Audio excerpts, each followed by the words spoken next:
In your opinion, can modernized Filipinas still provide traditional values to their husband? What are some signs that he found himself a good woman? Where is the best place to find Filipinas who are wife material? In your opinion, can modernized Filipinas still provide traditional values to their husband? I do believe that even as modern Filipino women, we can still provide certain traditional traits. Like, for example, although now traditional or rather modern Filipinas are, of course, they are fearless, independent. Of course, I think they can still. Of course, they can still provide. How do I say this? We are women are emotional in nature, so of course we can still provide more emotional support in terms of in the household.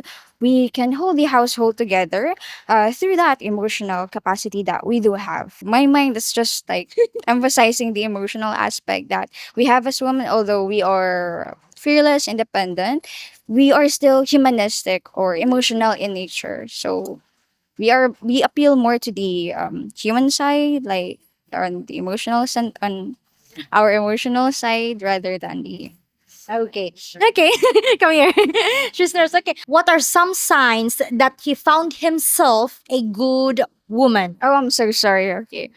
So, one of the signs that I believe a man found himself a good woman would be that I believe the relationship tends to last longer if they are with a good woman. Also, of course, the stress part. They're not that stressed if they're with a good woman because of course there's communication in there if there's a good woman, and of course as I've mentioned earlier, go the emotional aspect. They tend to communicate more.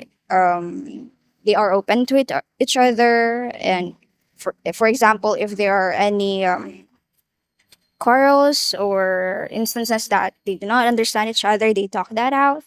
I believe that's it. You look like someone who's very like traditional Filipina, I would say. How old are you? I'm 23 years of age. Okay, you're working, right? That is correct. May we know what's your job? It's actually in BPO, call center agent. In your opinion, can modernized Filipinas still provide traditional values to their husband? Let's start with you. For my opinion po, I think it's no na po. Mhm. Kasi nowadays po kasi, women po are strong and dependent na din po minsan. So, I mean, ano po, the respect, yaon pa ma'am, respect is still there. They, but I think their trust or I mean their loyalty is not, hindi na po kagaya ng dati. Okay, it's not unlike before. Yes. So that's why you said no. Yes. Mhm. Before po kasi the loyalty is very strong. The band of a pair, I mean the marriage couple is very strong. They trust each other, but nowadays with cheating issues, Mhm. I think the loyalty is not that strong na po. Wow. That's very interesting perspective from coming from a Filipina, right? And saying that like out loud that it's a no, a big no, no. Wow. Okay. Is there any reason behind it? Like why you think like that? Like why is that your opinion like that? Like, personally, like maybe family or friends that, you know, the reason why that's how you think like that. Based po sa trending nowadays, a lot of couples are breaking up because of trust issue. They're the other partners have um other women or other men, like they don't stick to each other no po. How old are you, Beth? 23 po. 23 and you 23 din po. the same. Yes. Okay, both 23 years old. What are some signs that he found himself a good woman?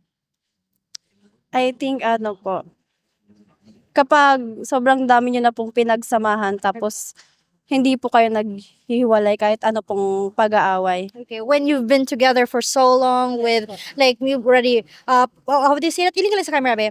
Okay, you already like conquered a lot of problems together and you're still together like that, right? Yes po. Okay, and how about you?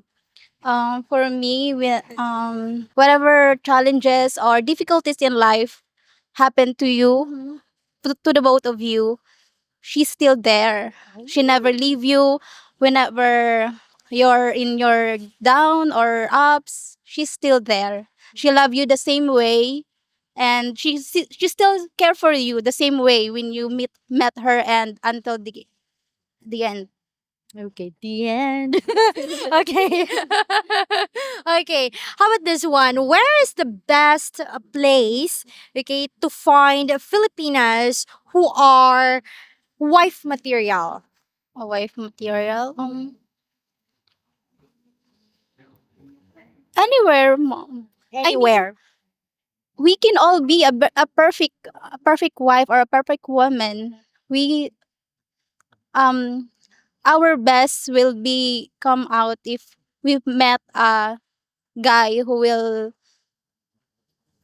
ipapakita talaga po natin yung totoong, I mean yung ugali natin kapag nakita na po natin yung taong alam natin na para po sa atin. So, yeah, in kahit saan po. If you're in a right the right man that like it's you love that person, something like that, then it will come out like Yes that. po, it will come out naturally po.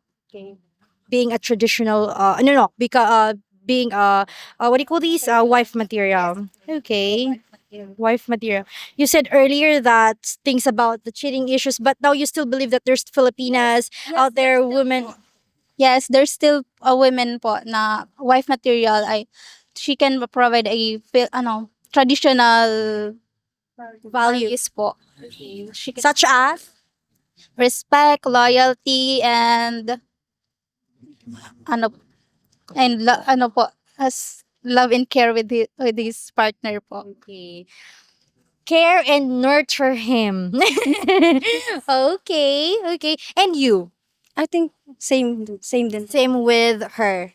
Okay. Can I ask like a particular place where can, like for example, a guy from abroad, he is looking for a wife material, okay, and he wants to come here, travel here in the Philippines because he's looking for a wife material. Okay, someone who's wife material. Where here in the Philippines exactly? In church. Church. Church. Yes po. Oh, like anywhere in like Naga, where in the Philippines? Yes, anywhere in the Philippines, Okay. particularly in church. Okay. Are you religious? Yes. So you have to look for. No, I'm just joking. Okay, so you believe in Filipinas who are religious. That there's someone who are wife material, someone that will love them. With they will give like such as like traditional values to their partner. Religious woman. Yes po. I believe po kasi na if you put God first, then you can the stronger the bond will be stronger, and the loyalty will be get stronger din po. Ooh. Okay, and how about you? Where? Where? I think po. Here lang po sa Bicol kasi po yung mga babae po dito is Here in Bicol because women here are yes, Oragon. Uragan. Uragan in English is like what is Uragan? Like strong, independent women. Ooh. Okay. Bicol is big. There's Legazpi, there's Camarines Sur, there's what do you call it, Naga, it's big. So where here in Bicol exactly? Partido. Partido. Oh, we stayed for a couple of years in Partido. We lived there for years. Where exactly in Partido? Because it's big too. Lagonoy. Laguna. Oh, Laguna. We're from Lagonoy po. Oh, you both are from Laguna. Yes po. Oh, beautiful. Okay. Well, anyway, this one. Are you single? Because earlier it was like a lot of a lot of things going on. You're single, right? Yes po. How long have you been single? Since birth. Since birth. And you are 23 years old. Yes. Looking for. Charot. You know what they're saying? She's looking for ano. She's looking for the right one. Yes, I'm looking for the right one. No one is courting you? No one. Why? Maybe I'm not attractive. You are. Oh my god, she's very cute. I love your dimple. Our daughter has she also have dimples too. Very beautiful. Like very Filipino, right? Yes. Mm-hmm. Okay. So you're single since birth. Is the reason why you're single up to now? You're 23 years old, right? Is because of like the cheating issues that you heard from like social media and anywhere here in the Philippines. Is that the reason why like you have like trust issues? Because the way you answered the number one question was like kind of like wow, that's like so much going on. So is that the reason why? Yes po. I have trust issues po. I don't trust easily. But cause I don't know.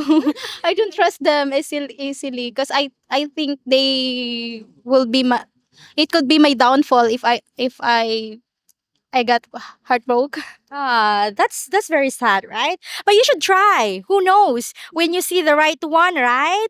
Some Time lang po. in the right time. I love that. In the right time. Exactly. You're still in college, right? Yes po. Yes. Okay, what year are you now? Fourth year po. Fourth year. Undergraduate. So you're like doing like OJT, right? Yes po. Okay, where? At Crown Hotel, New Crown Hotel. Crown Hotel. Okay. Promoting. So if you are traveling in the here in Naga, you can visit Crown Hotel. They're gonna be there. What like a front desk? No, we're at a restaurant at the bar. Yes po. Bar. Yes. Okay. Restaurant. That's nice. You must be like eating every time, something like that. No. Well, anyway, thank you so much, guys. We really appreciate your time. Thank you. I said it's only gonna be 3 minutes, but I think it's over 3 minutes now. But yeah, thank you. Thank you. We really appreciate your time. Hopefully, we earned your subscription. And also, if you like our content, please consider becoming a member for exclusive videos. Thank you so much for watching and take care, everyone. Bye bye. Beautiful reflections